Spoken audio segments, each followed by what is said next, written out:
Assalamualaikum warahmatullahi wabarakatuh. Apa kabar anak-anak? Sehat semuanya? Di musim pandemi ini saya harap kalian sehat. Jangan lupa jaga kesehatan. Tidurnya harus cukup. Kemudian buah-buahan, olahraga itu harus ya anak-anak sekalian. Yang terpenting jangan nongkrong di luar. Oke, anak-anak, kita mulai saja. Perkenalkan, nama Bapak adalah Semtot Rudiandono. Bapak mengampu pelajaran ekonomi. Nah, pada hari ini kita akan membicarakan bab 1 semester 2 tentang APBN dan APBD. Perlu kalian ketahui anak-anak, berkaitan dengan rumah tangga pemerintah, kita nanti akan membahas tentang apa yang dimaksud dengan APBN dan APBD. Sebelum kita melanjutkan pelajaran kita, silahkan kalian berdoa sesuai dengan keyakinan masing-masing. Berdoa, mulai. Oke, selesai. Kita lanjutkan. Jadi dalam pembahasan ini, apa tujuan pembelajaran kita?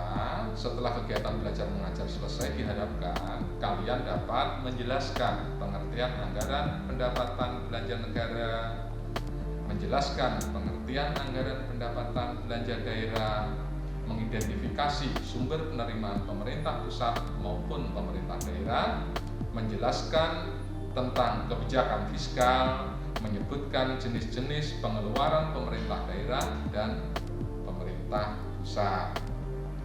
Nilai dan karakter bangsa yang diharapkan dari pelajaran ini, yang pertama, kamu harus mempunyai karakter yang jujur, disiplin, dan tanggung jawab. Kata kuncinya di dalam pelajaran ini adalah tentang anggaran pendapatan belanja negara, anggaran pendapatan belanja daerah, fungsi alokasi, fungsi distribusi, fungsi stabilisasi, fungsi subsidi, kebijakan fiskal, pembiayaan fungsional, pengelolaan anggaran, anggaran berimbang, anggaran surplus, dan anggaran defisit. Anggaran pendapatan dan belanja negara, kita mulai yang sekarang. Untuk mengetahui hal itu, silahkan kalian nanti perhatikan video yang ada di materi ini.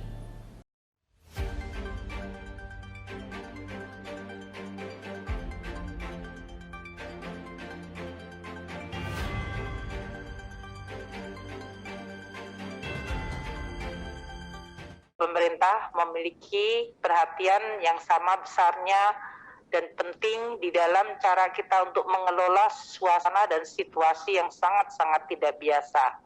Dan saya secara pribadi maupun sebagai pimpinan di Kementerian Keuangan maupun atas nama pemerintah menyampaikan terima kasih. Karena selama ini DPR merupakan partner yang terus bisa bersama-sama melihat perubahan dan tantangan ini dan merumuskan serta memutuskan kebijakan-kebijakan terutama di bidang fiskal yang sangat menentukan respons dari kita dalam menghadapi situasi pandemi dan dampaknya. Ibu dan Bapak sekalian, APBN 2022 sebagai periode yang terakhir dari Undang-Undang Nomor 2 2020 yang membolehkan pemerintah untuk melakukan defisit di atas 3%, jelas merupakan tahun yang sangat penting. Bagaimana kita terus bisa mengawal pemulihan ekonomi dan di sisi lain terus melakukan upaya menyehatkan kembali APBN atau konsolidasi fiskal pada tahun 2023. Langkah-langkah ini akan kami terus sampaikan kepada Dewan dengan hak budget dari DPR yang terus akan bersama-sama mengawal pemulihan ekonomi dan konsolidasi fiskal.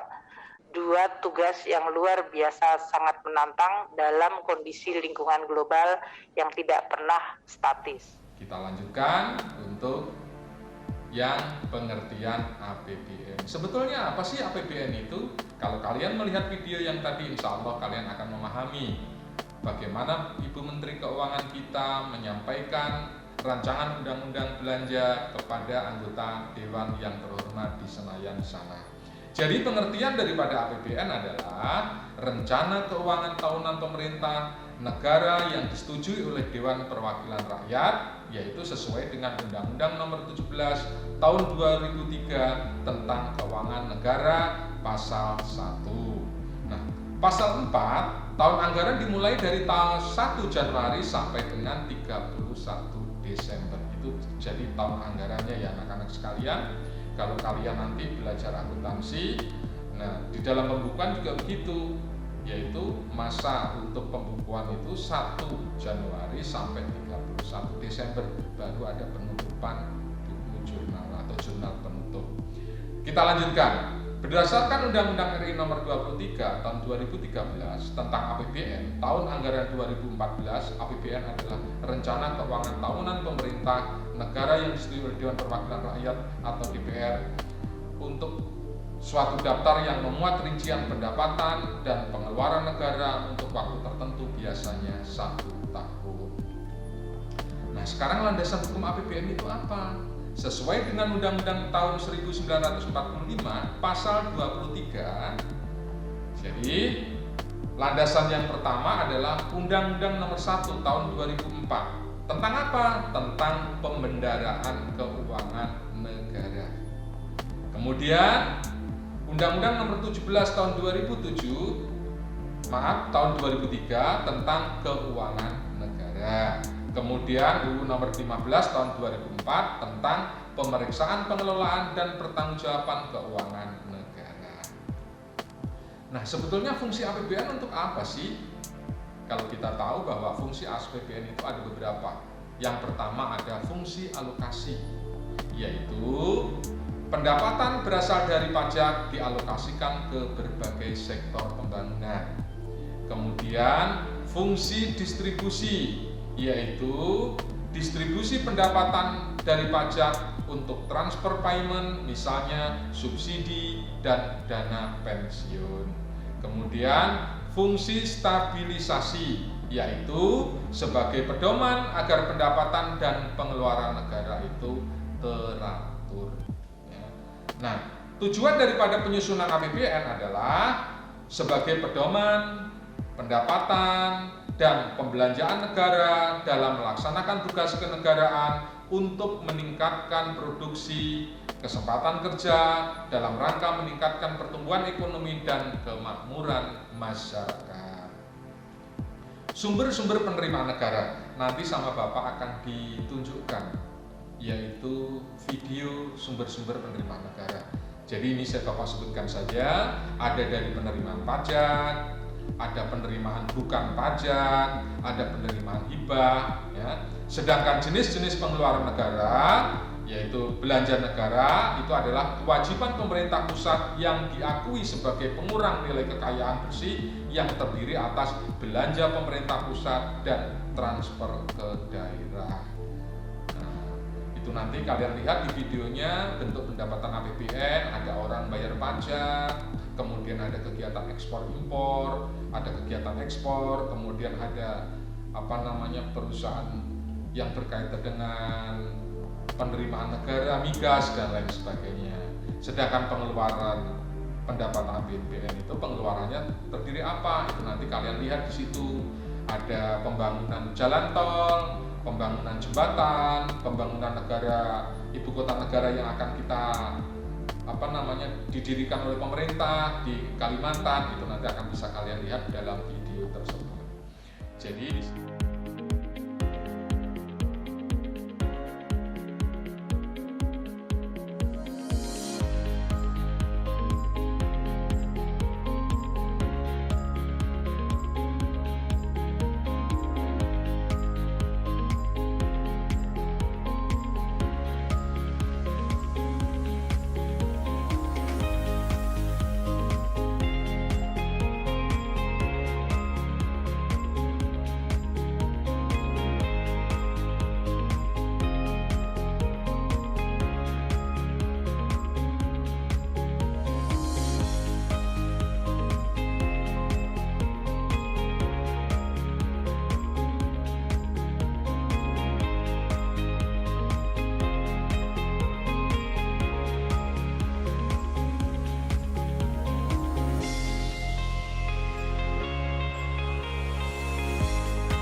Jadi di sini anak-anak sekalian, mekanisme penyusutan APBN itu ya, prinsipnya penyusunan APBN itu berdasarkan aspek pendapatan, berdasarkan aspek pengeluaran negara.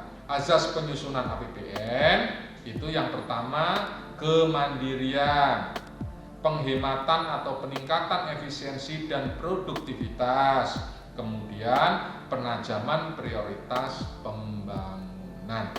Oke, kita lanjutkan. Landasan hukum daripada APBN tadi saya katakan bahwa Bapak katakan bahwa landasan hukum APBN itu ada di pada UUD 45 pasal 23 ayat 1 UU nomor 1 tahun 1994 tentang pendapatan dan belanja negara, Keputusan Presiden RI nomor 16 tahun 1994 tentang pelaksanaan APBN. Bagaimana cara menyusun APBN? Kalau kalian menyimak pada tayangan video yang pertama tadi, bagaimana Menteri Keuangan menyampaikan ke anggota Dewan, ini pun juga begitu. Pemerintah, dalam hal ini Presiden, menyusun RAPBN, selanjutnya dinamakan nota keuangan, kemudian diajukan ke DPR.